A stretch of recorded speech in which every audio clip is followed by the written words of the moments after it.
শুভ দুপুর সকলকে। তো আজকে সামান্য পদ তোমাদের সাথে শেয়ার করব। আসলে দুটো পদ রান্না করেছি।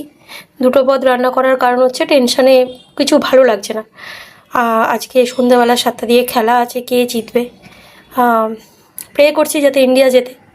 যাই হোক, তো কী করেছি চলো তোমাদের সাথে শেয়ার করি। সবার আগে আছে এখানে হচ্ছে কলমি শাক। রবিবার কলমি শাক তো খাবোই। গরম গরম ভাত একদম ঝরঝরে। আচ্ছা, এর সাথে যেটা রয়েছে সেটা দেখাচ্ছি। নিশ্চয়ই বুঝতে পেরে গেছো কী আছে, তাও দেখিয়ে দিচ্ছি। এই যে বেশ লাল লাল করে, আর মানে একদম ঝাল ছাড়া আর তেল ছাড়া করেছি হচ্ছে চিকেন। ঠিক আছে, তো আজকে এটাই খাবো। তো কে কী খাচ্ছ সেটা অবশ্যই কমেন্ট করবে। তো হচ্ছে একটা অন্য ভিডিওতে। Till then, tata.